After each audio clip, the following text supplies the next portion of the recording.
केतु मोक्ष देने वाले लेकिन 9 ग्रहों में सबसे मुश्किल ग्रह।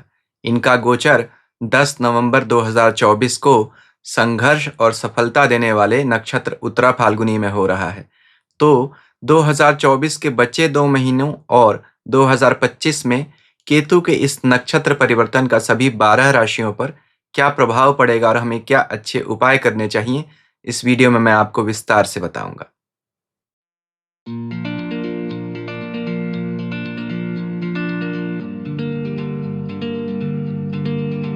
ओम नमः शिवाय। मैं अंशुमान आपका स्वागत करता हूँ। केतु कहता है, कौन है तू? और यह ग्रह जा रहा है उत्तरा फाल्गुनी नक्षत्र में, जिसके स्वामी अरेवा हैं। यह पितृलोक के स्वामी देवता कहे जाते हैं।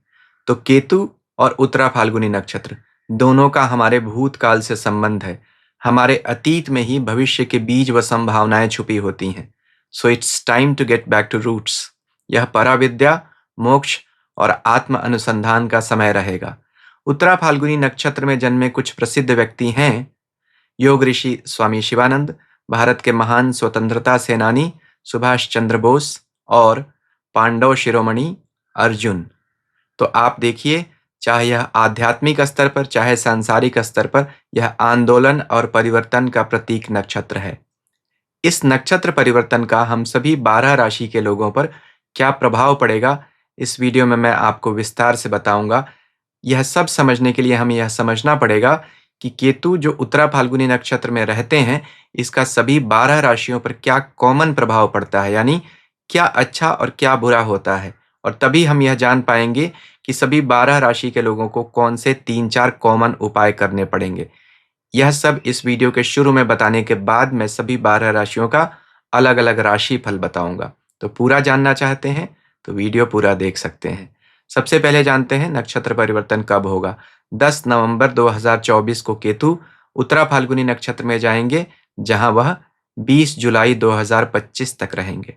तो इन महीनों में केतु अपना क्या परिणाम देंगे, इसके लिए पहले यह समझते हैं कि केतु जब इस उत्तरा फाल्गुनी नक्षत्र में रहते हैं तो क्या अच्छा प्रभाव देते हैं। सबसे पहले यह नक्षत्र किन 2 राशियों में आता है यह समझना पड़ेगा। सिंह राशि के 26 डिग्री 40 मिनट से लेकर कन्या राशि के 10 डिग्री तक यह नक्षत्र होता है। यानी यह नक्षत्र 2 राशियों सिंह और कन्या की एनर्जी को कैरी करता है। तो अच्छी बात, केतु जिस नक्षत्र या जिस भी राशि से गुजरें, उस राशि से संबंधित अपनी इनसिक्योरिटीज को फेस करें, उनसे मुक्त हो जाएं, तभी केतु अपना अच्छा परिणाम देते हैं। तो काल पुरुष कुंडली में देखिए, यह जो कन्या राशि और सिंह राशि आती है, यह छठे और 5वें भाव में आती है। आप कहेंगे उल्टा मैं क्यों बता रहा हूँ, 5वां 6ठा क्यों नहीं?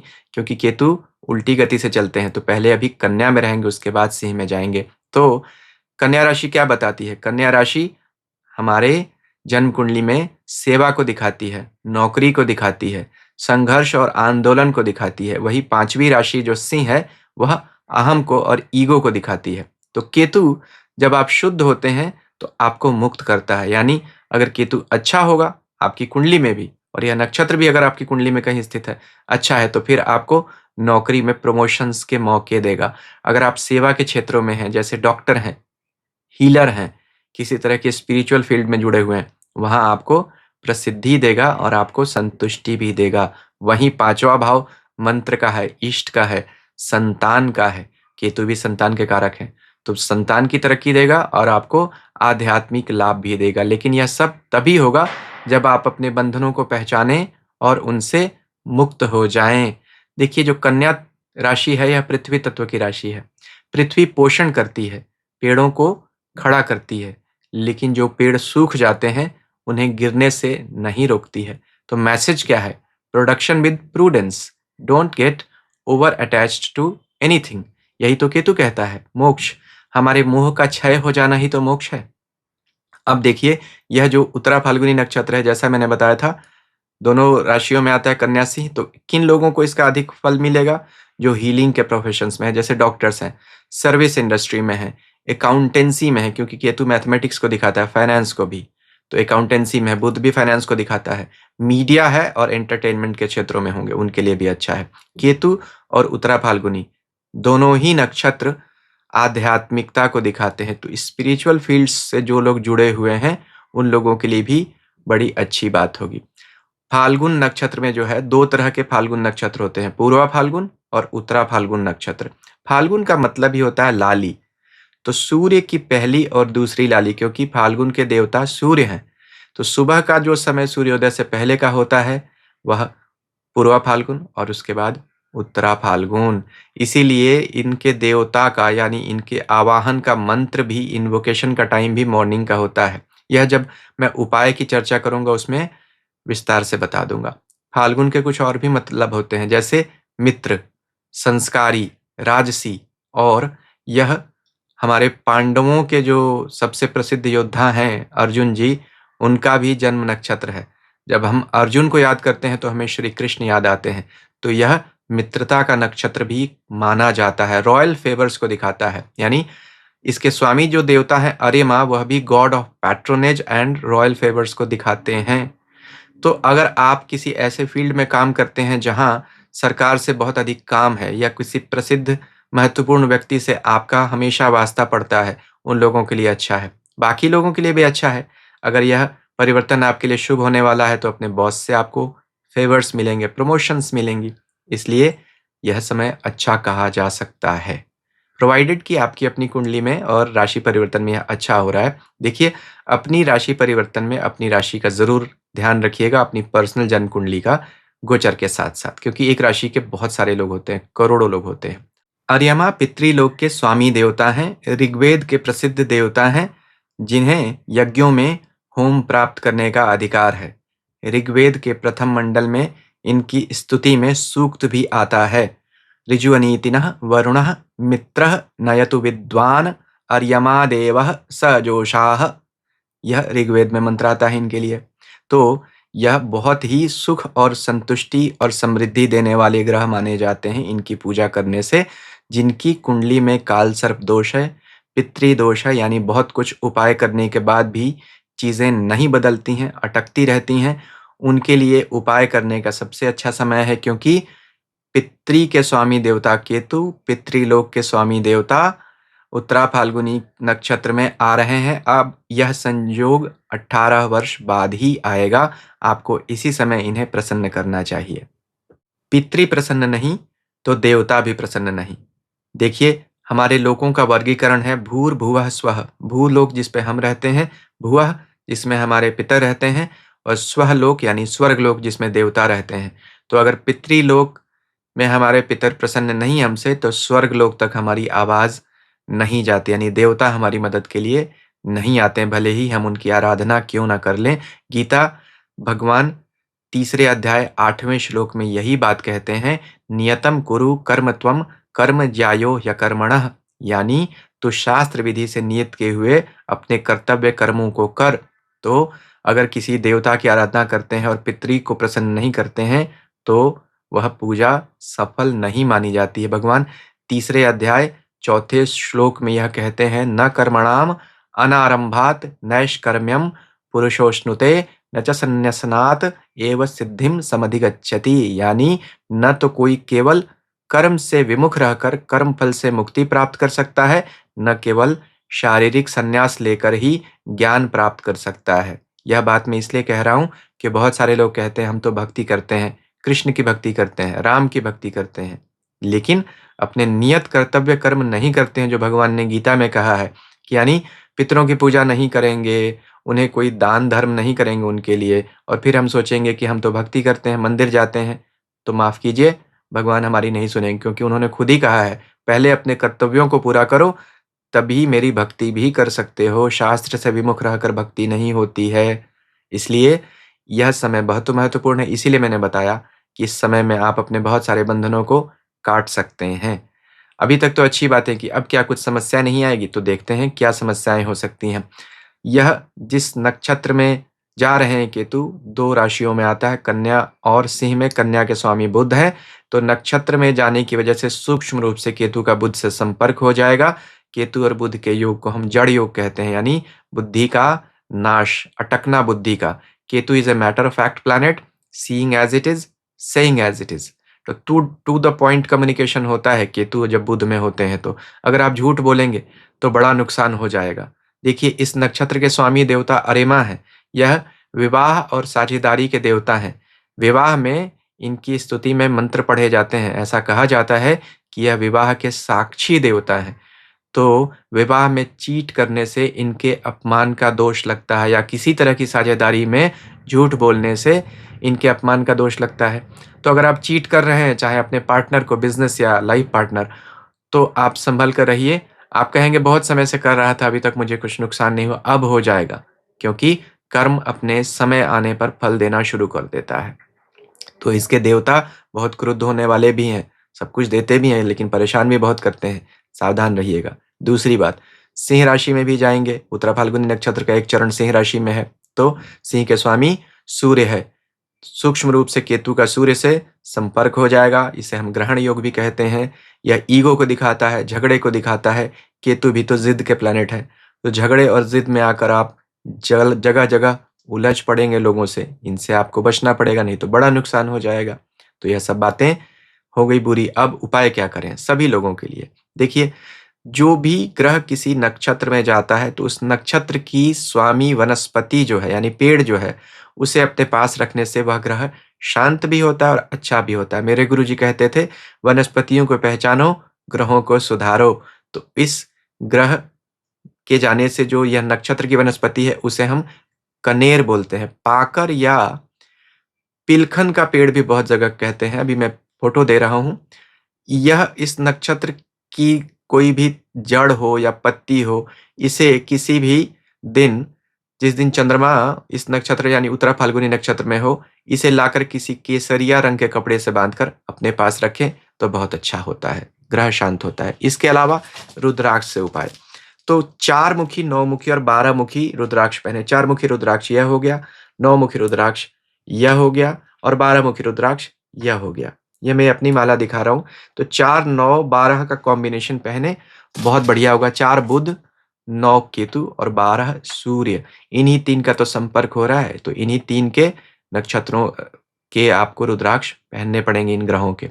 यह भी बहुत अच्छा है। इसके अलावा हर नक्षत्र के कुछ जानवर भी होते हैं। स्पेशली उत्तरा फाल्गुनी नक्षत्र का जानवरों से संबंध है, तो इस नक्षत्र का जानवर कुत्ता है। केतु के भी जानवर चौपाया जानवर होते हैं। तो कुत्ते से आप संपर्क रखिए, सेवा कीजिए, किसी तरह के जानवरों की सेवा कीजिए तो अच्छा रहेगा।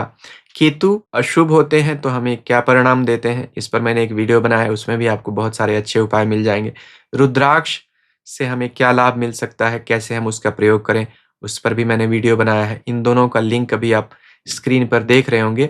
इन दोनों वीडियोस का वीडियो लिंक भी मैं इसी स्क्रीन की समाप्ति पर दे दूंगा, यानी वीडियो समाप्त होने पर आपको वो दिख जाएगा।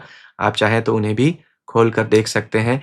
अब सभी 12 राशियों का राशिफल बताने से पहले एक विनम्र निवेदन, अभी तक अगर आपको मेरा वीडियो अच्छा लगा तो कृपया इसे लाइक करें, मेरे चैनल को सब्सक्राइब करें, और इस राशि परिवर्तन से जुड़ी हुई कोई जानकारी चाहिए तो आप मुझे कमेंट करके पूछ सकते हैं। सब्सक्रिप्शन बटन के साथ लगी घंटी का भी बटन जरूर दबा दीजिएगा। अब मेष राशि से शुरुआत करते हैं। मेष राशि के लिए केतु का गोचर जब उत्तरा फाल्गुनी नक्षत्र से होगा तो यह आपके छठे और 5वें दोनों भावों से गुजरेंगे। जब छठे भाव से गुजरेंगे तो उन पर बृहस्पति की 5वीं दृष्टि होगी, लेकिन यहाँ वह बीमारियों को और संघर्ष को जन्म देते हैं। अच्छी बात यह है कि बृहस्पति की दृष्टि से वह शांत रहेंगे। जब 5वें भाव में जाएंगे तो आपको संतान संबंधी कुछ चिंता कर सकते हैं। यानी जब सिंह राशि वाले चरण में जाएंगे मई जून जुलाई के आसपास, उस समय आपको परेशानियां, चिंताएं हो सकती हैं। आपको उस समय इनके अधिक उपाय करने चाहिए। जब छठे भाव में है, रोग पुराने उभर सकते हैं लेकिन उनकी शांति भी हो सकती है। कुछ पुराने झगड़े हैं, विवाद हैं जो उभर सकते हैं, लेकिन गुरु की दृष्टि से उनकी शांति भी हो जाएगी। समस्या जब यह केतु सिंह वाले पद में जाएंगे तो आपको कर सकते हैं, इनकम को बुरी तरह से रोकने का भी काम कर सकते हैं, ऑब्स्ट्रक्शन दे सकते हैं। तो आपको सबसे अधिक उपाय करने की जरूरत उसी समय रहेगी। बाकी मेजॉरिटी ऑफ टाइम केतु का यह नक्षत्र गोचर मेष राशि वाले लोगों के लिए अच्छा है। वृष राशि के लिए केतु जब उत्तरा फाल्गुनी नक्षत्र से गुजरेंगे तो आपके 5वें और 4थे घर से इनका गोचर होगा। जब यह 5वें घर से गोचर करेंगे, बृहस्पति की दृष्टि में रहेंगे, काफ़ी ज्ञान देंगे आपको, संतान संबंधी कोई समस्या है वो भी सुलझी रहेगी, मन प्रसन्न रहेगा, प्रमोशंस की भी आप उम्मीद कर सकते हैं। आध्यात्मिक ज्ञान के प्रति आपका रुझान बहुत बढ़ेगा और बहुत सारे लोग जो गुरु दीक्षा लेना चाहते हैं, उनके लिए यहाँ केतु बहुत मार्ग सुलभ करते हुए दिख रहे हैं। समस्या तब हो सकती है जब यह आपके चौथे घर से गुजरें, लगभग जून-जुलाई के महीने में, तब आपको यह तकलीफ दे सकते हैं। मन में डर होगा, माँ के स्वास्थ्य को लेकर समस्या हो सकती है, अचानक स्थान परिवर्तन के भी योग बनाएँगे केतु उस समय। तो आपको इन सब बातों को लेकर बहुत सावधानी इस नक्षत्र परिवर्तन के अंत में रखनी पड़ेगी। बाकी जो उपाय मैंने वीडियो के शुरू में दिए हैं, उन्हें कर सकते हैं। मिथुन राशि के लिए केतु उत्तरा फाल्गुनी नक्षत्र से गोचर करते समय आपके चौथे और तीसरे भाव से गोचर करेंगे।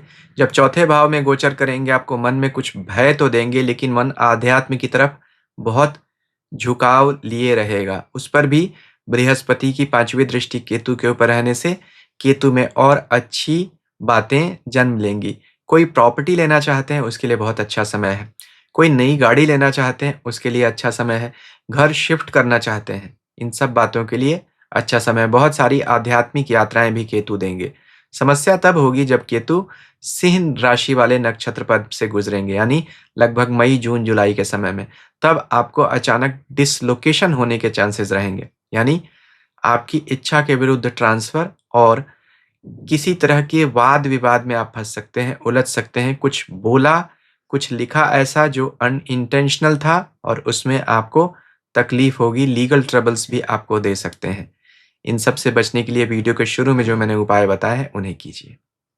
कर्क राशि के लिए केतु उत्तरा फाल्गुनी नक्षत्र से गुजरते समय आपके तीसरे और दूसरे भाव से गुजरेंगे। तीसरे भाव से केतु का गोचर अच्छा माना जाता है, खास तौर पर उनके ऊपर बृहस्पति की 5वीं दृष्टि है। तो भाई बहनों से संबंध मधुर रहेंगे। जो लोग भी कम्युनिकेशन के क्षेत्रों में काम करते हैं, उनके लिए अच्छा है। तो मीडिया में है, सोशल मीडिया में है, किसी तरह के फाइनेंस के क्षेत्रों में काम करते हैं, फ्रीलांस काम करते हैं, स्पिरिचुअल फील्ड में है, एनजीओज़ में काम करते हैं, उन सब लोगों के लिए बहुत अच्छी संभावनाएँ केतु लेकर आएँगे, सम्मान भी दिलाएँगे ऐसे केतु। यहाँ पर काफ़ी कुछ पॉज़िटिव चीज़ें दिखती हुई आ रही हैं। लेकिन समस्या तब होगी जब यह सिंह नक राशि के अंतिम चरण में आएँगे, यानी घूमते हुए जब पीछे आएँगे आपकी राशि से दूसरे भाव में, तो वाणी का दोष देंगे, आपके पैसे खर्च होंगे आपकी इच्छा के विरुद्ध, यानी किसी बीमारी में, किसी रोग में, मुकदमे में आपको उलझाएँगे और वहाँ आपका पैसा केतु खर्च करा देंगे। इन सब से आपको बचने की ज़रूरत है। घर में भी वाद-विवाद हो सकता है। यह सब मई, जून, जुलाई 2025 में होता हुआ दिख रहा है। इन सब से बचने के लिए वीडियो के शुरू में जो मैंने उपाय बताए हैं, उन्हें कर लीजिए। सिंह राशि के लिए केतु उत्तरा फाल्गुनी नक्षत्र में गोचर करते समय आप भाव से और राशि के ऊपर से ही गुजरेंगे। भाव में केतु का गोचर बहुत शुभ होता है और अभी इन पर बृहस्पति की 5वीं दृष्टि भी रहेगी। तो मोक्ष की तरफ आपको ले जाएँगे, आध्यात्मिक यात्राएँ बहुत होंगी, अच्छे कामों में आपका धन खर्च होगा, कोई नया घर लेना चाहते हैं उसके लिए अच्छा है। विदेश में अगर पढ़ने के लिए जाना चाहते हैं तो बहुत बढ़िया बात है, अच्छी तरह से आपका वीज़ा प्रोसेसिंग, कोई भी अटकाव नहीं होगा, यह सब अच्छा है। गुरु मंत्र प्राप्त करना चाहते हैं, इष्ट सिद्धि करना चाहते हैं, इसके लिए भी अच्छा समय है। आपको इम्पोर्ट-एक्सपोर्ट के काम से लाभ हो सकता है या पूजा-पाठ से संबंधित अगर किसी की दुकान है, ऐसे आर्टिकल्स सेल करते हैं, उनके लिए बहुत अच्छा है। समस्या तब होगी जब मई, जून, जुलाई 2025 के महीनों में केतु सिंह राशि वाले नक्षत्र पद में जाएँगे, तब आपकी राशि के ऊपर आएँगे, कन्फ्यूज़न होगा, इनके ऊपर किसी शुभ ग्रह की दृष्टि नहीं होगी और तब आपको इरिटेट करेंगे, घमंड देंगे, ज़िद देंगे जिससे आपका नुकसान होगा, तब आपको बहुत सावधान सतर्क रहना चाहिए। वीडियो के शुरू में जो मैंने उपाय बताए, उन्हें कर लीजिएगा। कन्या राशि के लिए उत्तरा फाल्गुनी नक्षत्र में गोचर करते समय केतु 2 भावों से गुजरेंगे। पहले आपकी राशि के ऊपर से और उसके बाद आपकी राशि से 12वें भाव में। राशि के ऊपर से गुजरते हुए केतु बहुत अच्छा परिणाम नहीं देते हैं, कन्फ्यूज़न क्रिएट करते हैं, इरिटेशन देते हैं और व्यक्ति बहुत बार स्थिरमति नहीं हो पाता है। बहुत बार ऐसे केसेज़ में हम कहते हैं कि व्यक्ति अपना नुकसान खुद कर लेता है अपने गलत डिसीजंस की वजह से।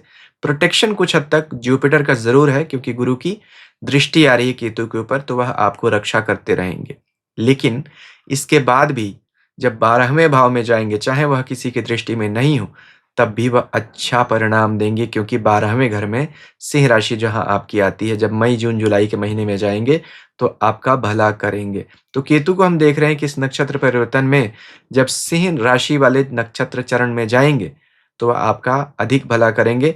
इम्पोर्ट-एक्सपोर्ट से जुड़ा आपका काम है, टीचिंग का काम है, किसी तरह की स्पिरिचुअल फ़ील्ड में आप काम करते हैं, विदेश जाना चाहते हैं पढ़ने के लिए, उन सब चीज़ों के लिए आपको 12वें घर का केतु अच्छा परिणाम देगा। शुरू में जब केतु का नेगेटिव इम्पैक्ट आ रहा है, वीडियो के शुरू में जो मैंने उपाय बताए हैं, उन्हें आप कर लीजिए, रक्षा होती रहेगी। तुला राशि के लिए उत्तरा फाल्गुनी नक्षत्र में जब केतु गुजरेंगे, तो आपके 2 भावों से चलेंगे, 12वें भाव से और 11वें भाव से। 12वें भाव में केतु जब जाएँगे, तो वह उत्तरा फाल्गुनी नक्षत्र के स्वामी सूर्य के नक्षत्र से गुजरेंगे। 12वें घर का केतु अच्छा परिणाम देता है। इम्पोर्ट-एक्सपोर्ट का काम हो, चाहे भाग-दौड़ वाले काम हो, चाहे आध्यात्मिक यात्राओं से जुड़े हुए कोई अगर काम आप करते हैं, यानी किसी एनजीओ में हैं, स्पिरिचुअल रिलीजियस ऑर्गेनाइजेशंस में काम करते हैं, तो आपके लिए बहुत अच्छा है। केतु बहुत बार हमें गुप्त मदद दिलाते हैं, यानी भगवदीय आशीर्वाद, किसी साधु संत का आशीर्वाद। तो मंदिरों में जाते रहना चाहिए, साधु संतों की सेवा करती रहनी चाहिए। तो 12वें घर का केतु हमें आध्यात्मिक और सांसारिक दोनों लाभ कराता है। इस पर अभी बृहस्पति की 5वीं दृष्टि रहेगी, तो आपके लिए अच्छा रहेगा। केतु घूमने-फिरने के, यात्राओं के बहुत सारे अवसर आपको देगा। जब केतु 11वें घर में आएँगे मई, जून, जुलाई 2025 में, तो फिर आय में कुछ आपको रुकावट का काम यह क्रिएट कर सकते हैं। इसके लिए वीडियो के शुरू में जो मैंने उपाय बताए हैं, उन्हें आप ज़रूर कर लीजिएगा। वृश्चिक राशि के लिए केतु का गोचर उत्तरा फाल्गुनी नक्षत्र में होगा, तो यह 2 भावों से गुजरेंगे, आपके 11वें भाव से और 10वें भाव से।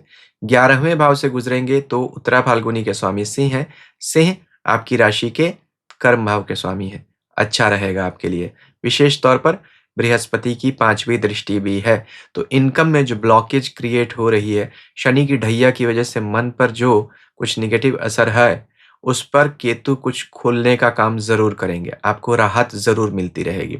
यहाँ केतु आपको कुछ गुप्त मदद भी दिला सकते हैं, यानी अपने से सीनियर लोगों से जो आपके प्रति बेनेवोलेंट हैं, यानी आपके प्रति उदार हैं, उनसे आपको अचानक मदद मिलेगी।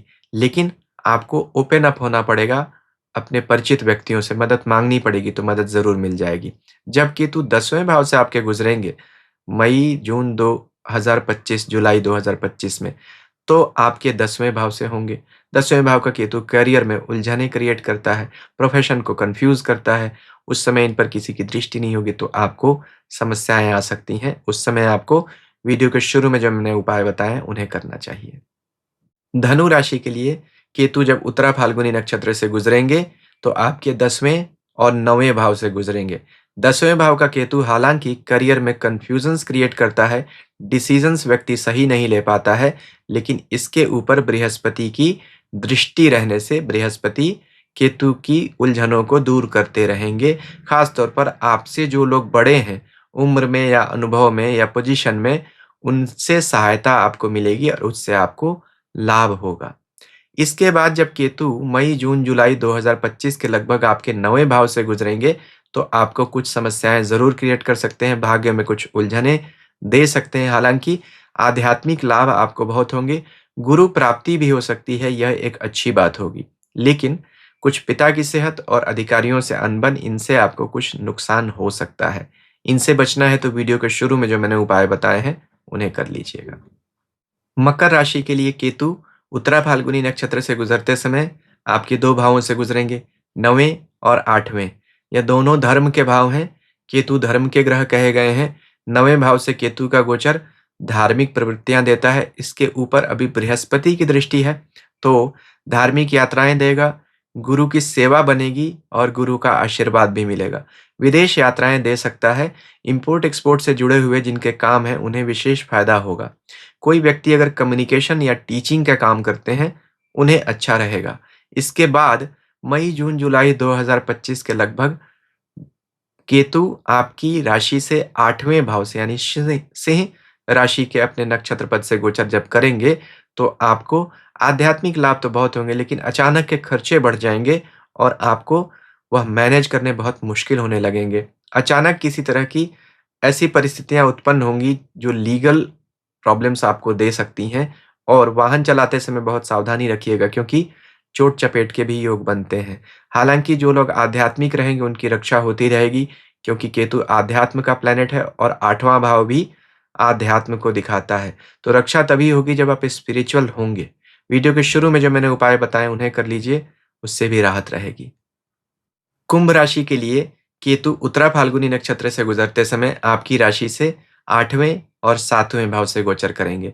8वें भाव का केतु का गोचर बहुत अच्छा नहीं माना जाता है, सिर्फ आध्यात्मिक लाभ के लिए अच्छा है। सांसारिक उलझनें बढ़ाते हैं, खर्च बढ़ा देते हैं, अचानक समस्याएं क्रिएट करते हैं, हेल्थ के इश्यूज देते हैं और लिटिगेशंस देते हैं। हालांकि इनके ऊपर बृहस्पति की दृष्टि है, तो बृहस्पति शांत इन्हें ज़रूर करते रहेंगे, लेकिन कुछ टैक्स तो केतु ज़रूर लेंगे, क्योंकि केतु कर लगाता है हमारे ऊपर, यानी हमारे पिछले कर्मों का हमें परिणाम देता है और उसकी वजह से हमें नुकसान झेलना पड़ता है अपने प्राचीन कर्मों का। तो यहाँ केतु आपको परिवार के ऊपर, ससुराल के ऊपर अचानक खर्च कराएगा, कुछ मित्र आपका पैसा लेकर जाएँगे, वापस नहीं करेंगे। इन सब बातों के लिए आपको तैयार रहना पड़ेगा। यही मई, जून, जुलाई 2025 के आसपास जब केतु सिंह राशि वाले अपने नक्षत्र नवांश में होंगे, तो आपके 7वें भाव से गुजरेंगे। सप्तम भाव में केतु परिवार, विवाह और व्यापार में समस्याएँ उत्पन्न करता है हमारे ईगो की वजह से। अगर आप ईगो त्याग देंगे, तो आप बच जाएँगे, नहीं त्यागेंगे, तो फिर आप उलझनों में फँसेंगे। वीडियो के शुरू में जो मैंने उपाय बताए हैं, उन्हें आप कर सकते हैं। मीन राशि के लिए केतु का उत्तरा फाल्गुनी नक्षत्र में जब गोचर होगा, तो वह आपकी राशि से 7वें और 6ठे भाव से गोचर करेंगे। 7वें भाव में जो केतु का गोचर होता है बहुत अच्छा नहीं होता है, उलझने देता है, विवाह, व्यापार, परिवार इन सब में दरार डालता है। वह सब हमारे अपने अहंकार की वजह से होता है, ज़िद की वजह से होता है। हालाँकि बृहस्पति की शुभ दृष्टि इन पर है, तो केतु जितना नुकसान कर सकते हैं उतना तो नहीं करेंगे, बृहस्पति उन्हें समझाते रहेंगे, लेकिन बृहस्पति यानी ज्ञान है, हमारे बड़े हैं, तो हमें अपने बड़ों का जब सम्मान होगा, जब हम उनकी बात सुनेंगे ईगो को छोड़कर, तभी तो केतु लाभ देंगे। नहीं छोड़ेंगे तो फिर बृहस्पति कुछ नहीं कर सकते हैं फिर, तो हमें तकलीफ होगी। तो इसमें आपको संभल कर रहना चाहिए। मई, जून, जुलाई 2025 के आसपास केतु आपके 6ठे भाव से गोचर करेंगे, जब इस नक्षत्र पद के सिंह राशि वाले चरण में होंगे तो। 6ठा केतु पुरानी बीमारियाँ देता है, सामने खड़ी कर देता है, पुराने शत्रु भी सामने खड़े कर देता है, लेकिन विजय भी दिला देता है। तो कुछ चीज़ें जो अटकी हैं, वह खुलेंगी ज़रूर। हालाँकि शनि की साढ़े साती चल रही है, तो आप लोगों को बहुत सावधान भी रहना चाहिए। नौकरी को खास तौर पर लेकर चिंता हो सकती है केतु के इस गोचर से। वीडियो के शुरू में जो मैंने इसके उपाय दिए हैं, उन्हें आप ज़रूर कर लीजिए। अब अभी आप केतु का वीडियो कि केतु शुभ-अशुभ होता है तो क्या परिणाम देता है और उपाय क्या करने चाहिए, और रुद्राक्ष से संबंधित वीडियो देख रहे होंगे, इन्हें आप ज़रूर देख लीजिए और इनमें दिए उपाय भी कर लें। अभी तक अगर आपने मेरा चैनल सब्सक्राइब नहीं किया, इसे भी कर दीजिए। ईश्वर सबका कल्याण करें। हरि ओम।